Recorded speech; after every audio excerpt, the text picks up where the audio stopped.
This was written by the great physician, Sir William Osler. Though little, the master word looms large in meaning. It is the open sesame to every portal, the great equalizer, the philosopher's stone which transmutes all base metal of humanity into gold. The stupid it will make bright, the bright brilliant, and the brilliant steady. To youth it brings hope, to the middle-aged confidence, to the aged repose. Do you know what the master word is? Well, guess. Well, the master word is work.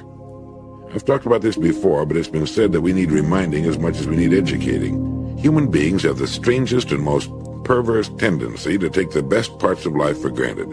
In fact, the human being has the capacity to take anything, no matter how great it might be, for granted once he becomes used to it. The actor in front of the cameras, the captain of a great ocean liner, the man at the controls of a giant earth-moving machine, the writer, the painter, the mother, all seem to let the charm and excitement of their work fade after a while until it becomes as humdrum to them as candling eggs.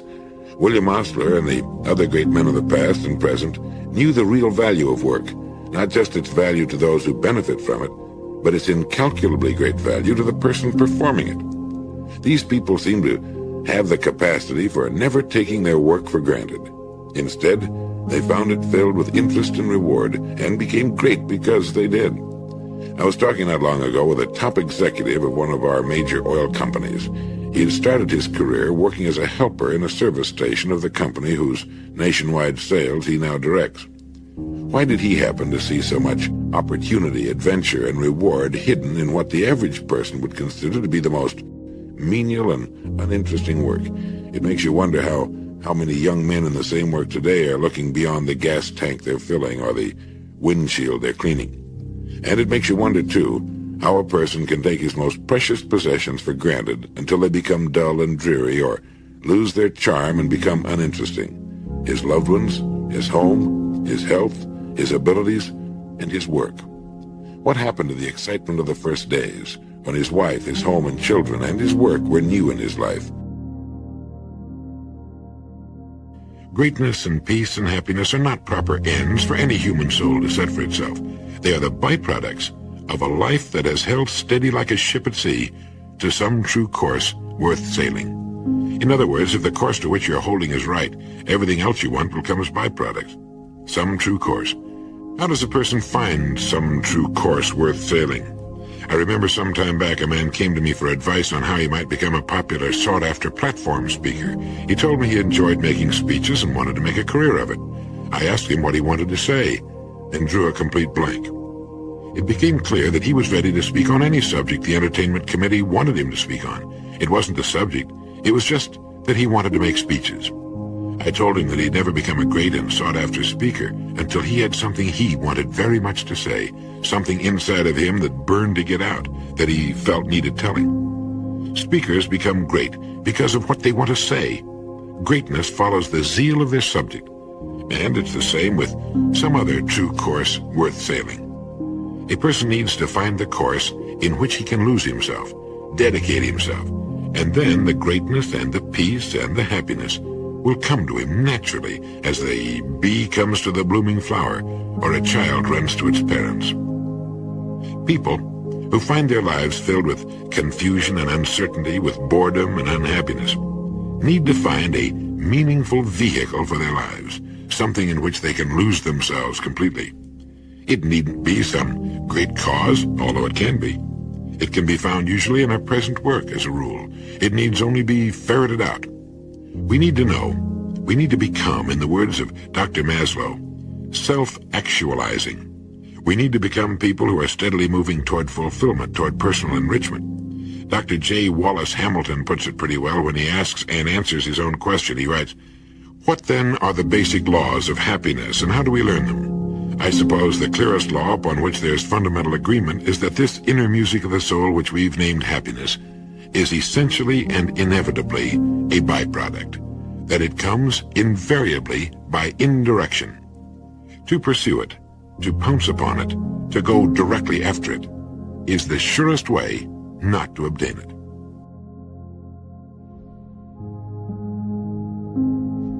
A person should have his roots deep in a great moving current, a moving stream of conscious direction which will keep him on course, sailing steadily toward the destination he's chosen, regardless of the economic and social winds that blow first this way and then that on the surface. In such a life, there's no great hurry, no frantic running about, no doubt or confusion. Instead, each day he moves a little way along his course, steadily, unrelentingly. In one day, he doesn't seem to make much headway to the casual observer, but like the iceberg, if you come back in a week, you'll no longer find him at the exact latitude and longitude of a week ago.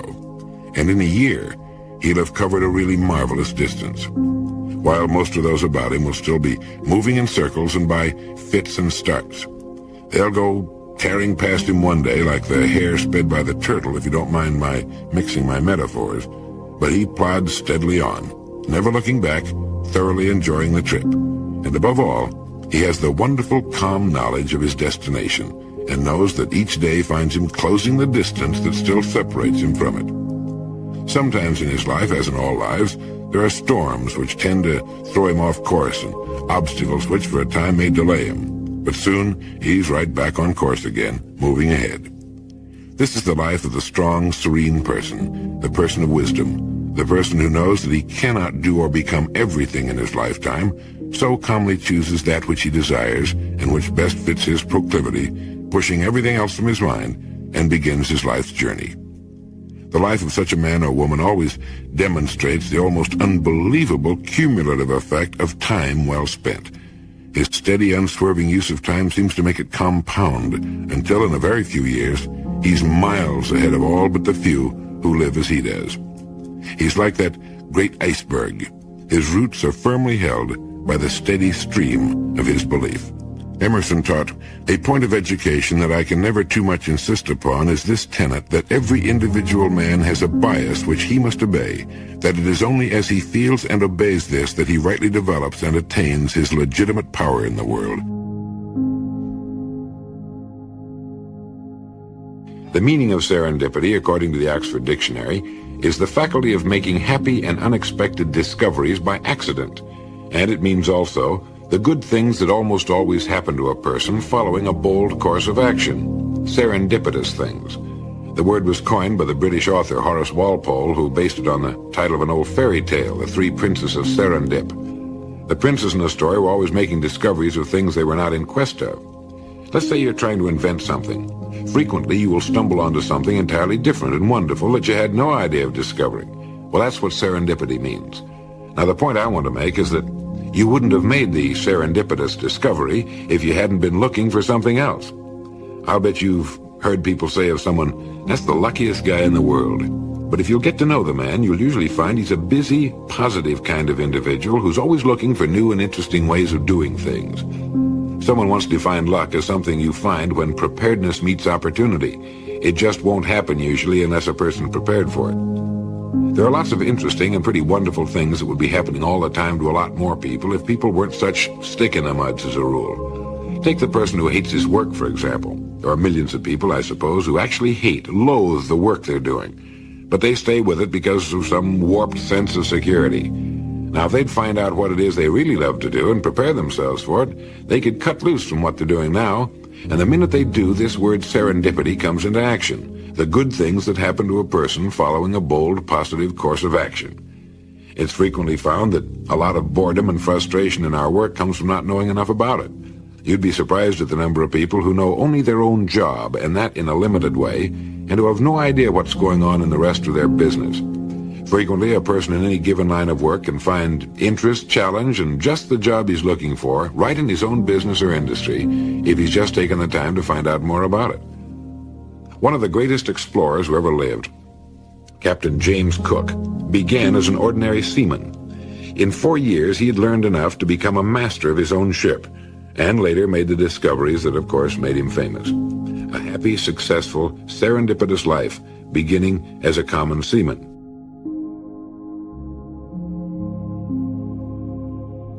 Courtesy. There's the secret to happiness in marriage. I'm convinced of it. No matter how you turn that word, it comes out winning. Marriage should have its foundation on love and mutual respect, but the years ahead, a lifetime together, will depend upon that word Mencken passed along as the secret of a happy marriage: courtesy. If a man and woman will be courteous to each other, they'll never take each other for granted. Their marriage will never become dull and common and stale. Courtesy is the thing that keeps a love fresh and alive. It's a strange thing, but if there's one person on the face of the earth you should show courtesy to, it should be the person to whom you're married. That person before anyone else.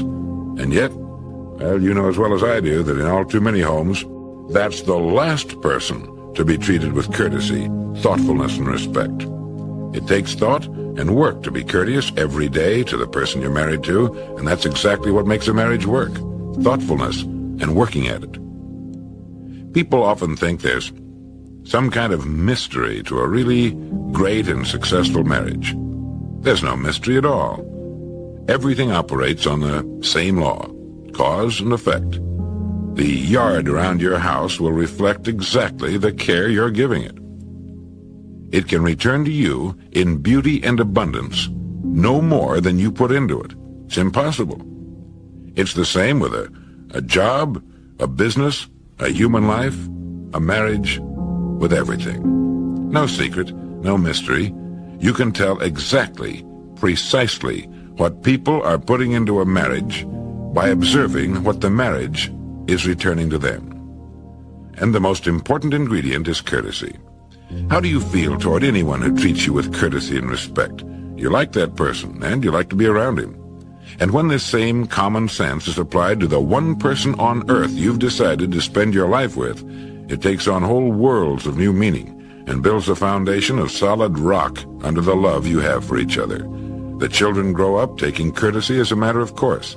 They see the fine and gentle way their parents treat each other, and they'll know how to treat their partner someday. There was a person whose only job was to hold a laurel wreath over the head of the Caesar and from time to time intone the words, "Thou art mortal." Now the purpose of this was to remind the man in whom such great powers resided that he too was, after all, only a man, and as such, mortal. When we're young, we tend to think of life as never-ending. Time for us stretches off limitlessly into the future. But as we get older, even in our 40s, which should be a time of vigor, interest, and activity, really a time of young maturity, we begin to get from time to time small reminders of our mortality. Oh, it might be a sudden shortness of breath or a perfectly normal twinge in the chest, a bit of back trouble. But we get these occasional reminders that time is not, after all, standing still for us, that we, like the Caesars of old, are indeed mortal. To the neurotic, this sort of reminder fills him with dread and plunges him into even deeper depression. But to the fairly normal, reasonably well-adjusted person, this comes as a reminder to enjoy to the fullest the time that is remaining.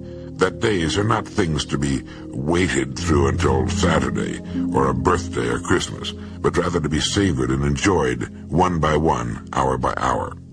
We come to an understanding that to kill time, as we so aptly put it, is really nothing more than to kill a little part of ourselves, since time is all we have. It reminds us too, or at least it should, to be more patient, more tolerant of others, particularly those we love. If we're mature enough to love anyone, it means exactly that.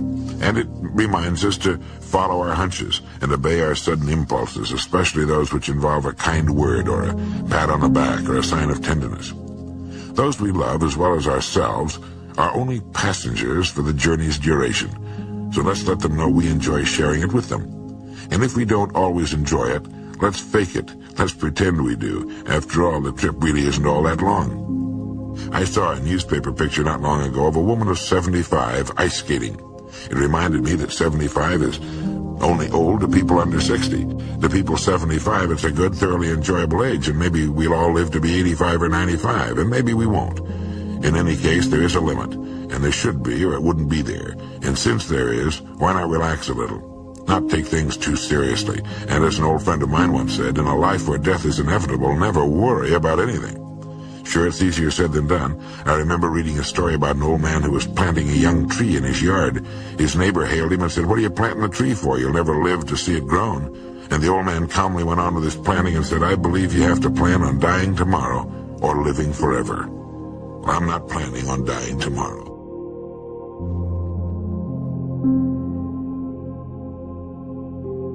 Ever thought much about how much time we waste and unhappiness we bring on ourselves by worrying about the future and reliving in our minds the mistakes of the past? One of the neatest tricks in the world is to learn to enjoy the present, since the present is the only time we'll ever own. Distance is no longer a serious obstacle due to modern means of travel, but time remains unconquerable. It cannot be expanded, accumulated, mortgaged, hastened, or retarded. It's the one thing completely beyond man's control. And while the supply of time is certainly limited for anyone, generally it's squandered as though there's no end to it.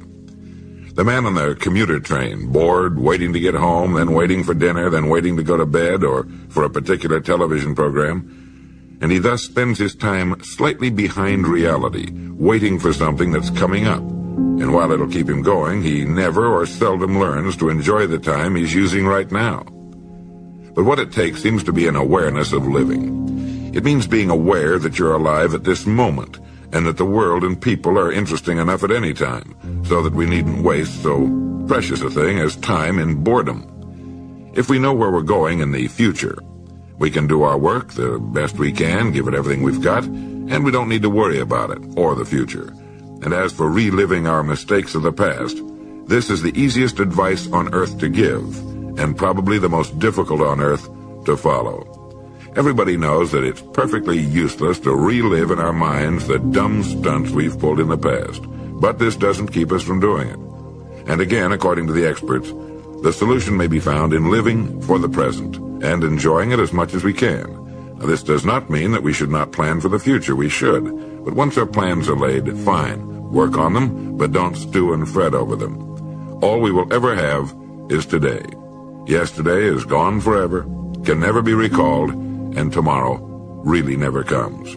If we find it difficult to enjoy the day in which we're living, we should remember that what we're waiting for will be made up of the same kind of days we're getting now. Frequently, a person who's unhappy by nature will believe that when something happens in the future, such as marriage, a better job, more money, or whatever it happens to be, that he'll suddenly be a happy person. But the facts don't bear that out. If we're living in the past, or worrying or hoping for happiness in the future, the best thing we can do is ask ourselves, how am I doing with the days I'm getting right now? How am I doing today?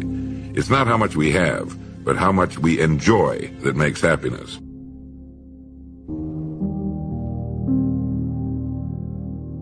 The head of a great corporation died in his New York office of a heart attack. Later, when it came time to clean out his desk and collect his personal effects, a hand fishing line wrapped on a stick, complete with bobber, sinker, and rusted hook, was found in his bottom desk drawer. It was probably the one he had used as a small boy on the farm in the Midwest. Had that relic of younger carefree days represented his real dream of what living was all about? He had gone to school, found a job, got married, worked hard, purchased a home on the installment plan and the other niceties of living. Children had come along, and there was their education to think about. There were the promotions that came from hard work and native ability and the passing of the years. There were the clubs and civic things, the professional associations, the crises on the job and at home. And finally, the top job with a company that had grown very much larger with the passing of 30 years.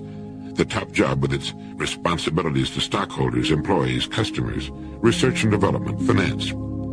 The kids were out of school and married themselves now. It had all happened so fast and with no real plan of any kind. It had been school, then job, then work, then promotions and family and income problems, and suddenly there he was on top of the pile. And rummaging in his things in the attic or the basement one day, he had come across that old worn-out fishing outfit with its tiny hook for bluegills and the red bobber with the paint all peeled off. The string had almost come apart in his hands, and he'd sat there and remembered that cool little creek with the summer smell of it and the green moss along the bank, the frogs plopping into the water and the water bugs skimming in the willows along the bank. He remembered the excitement of seeing that bobber suddenly disappear and the frantic tug of the fish on the line, and finally a nice string of them for dinner. And suddenly, he'd wanted to go back. He'd realized that had been living, that had been real and elemental and satisfying, and somehow he hadn't done enough of it. He hadn't had the time to just go sit on a bank and fish for a while and chew on a twig and feel the sun on his back and wait for the bobber to disappear. The time and the leisure to listen to the voice inside and get things straightened out in his mind as to what was important and what wasn't. Things like goals and rolls. So someone had called him, and he'd put the fishing outfit in his jacket pocket, and he'd thought about the next morning, too, when he took the outfit to his office, and looked at it again, and then finally put it down in that bottom drawer, tucked away, out of sight, but not out of mind. And then there'd been the coronary, and that had been the end of that. The fishing outfit was still in the bottom drawer, and when his wife went through the effects that they had sent home from the office, she sat with the fishing outfit in her hands for a long time. She saw him as a little boy, too, and maybe wondered why he'd followed the course he'd chosen.